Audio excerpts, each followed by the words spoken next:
Agriculture plays a vital role in Igbao's economy.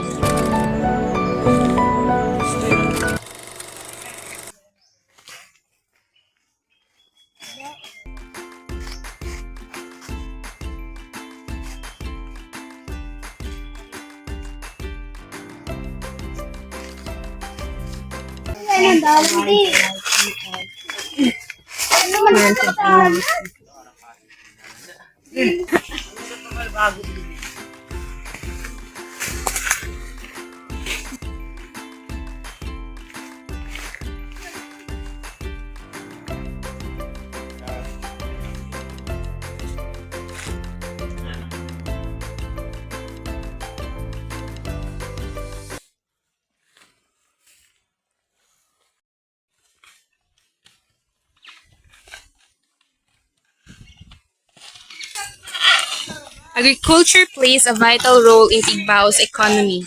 Let's meet some local farmers and see how they cultivate the land to provide food for the community.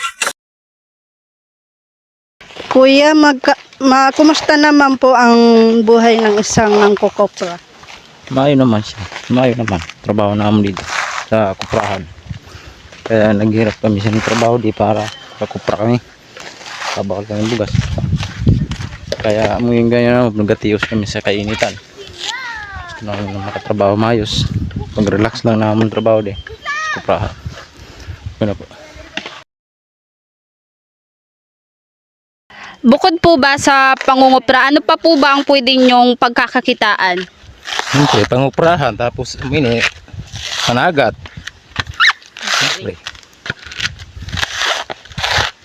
Siyempre, kami lang mahirap. Siyempre, panguprahan lang na among pangita. Bukod pa sa panagat. Ano lang.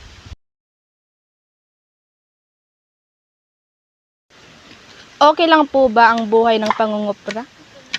Oh, siyempre, ako tapos maglalawod. Siyempre, kung baga, mahirap-hirap baga. Kamu lang yun. Sige lang ako pa kasi mahirap sa hanapon. Opo. Ano lang.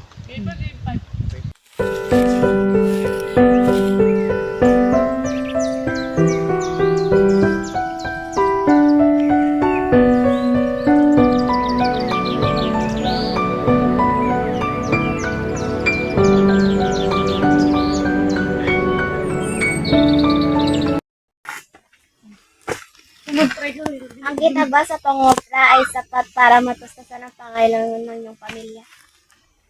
Minsan nakakapos, minsan kasya.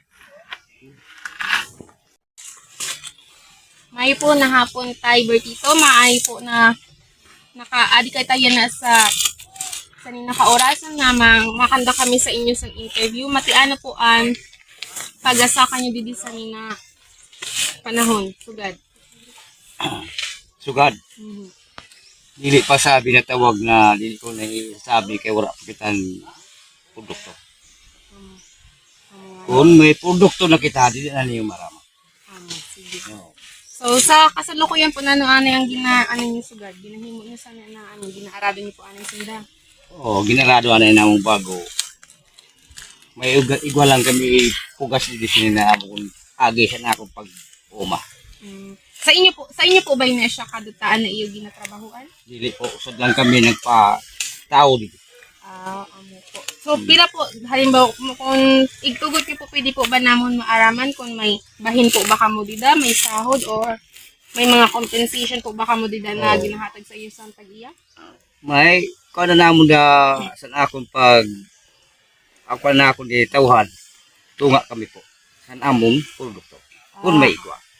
Tapos po ginatagan man kamong kwarta. Wala po, kami lang. Produkto Lang po. Po.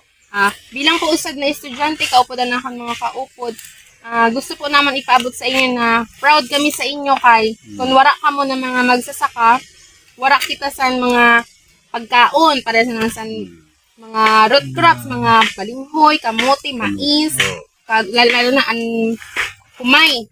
Kaya bilang estudyante, bilang kaupod sa nakang mga kaupod, proud kami na gihapon ka mga nagapabalhas, nagakapoy para sa aton, kag para man sa inyong mga masunod pa na henerasyon na inyong magiging mga kaapu-apuhan.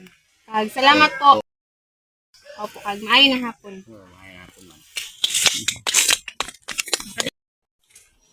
Naniguro ako sa pagtrabaho kay dahil kay irog sini kamahalon san bugas. Kay kung may produkto man kita, di na kita mga bakal.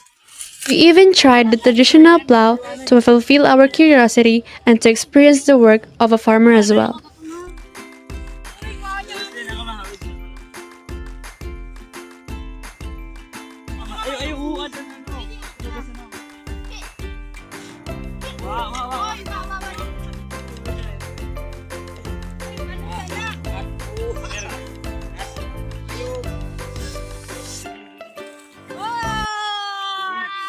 As senior high students, we had the opportunity to experience one of the activities in farming. It made us realize the immense hard work and unwavering dedication that farmers put in every day, especially when farming under the blazing sun. Their determination to make a living and provide for others is truly inspiring. This experience has given us a deeper appreciation for the sacrifices farmers make to ensure we have food on our tables. We are in awe of their resilience and commitment. Big respect to farmers.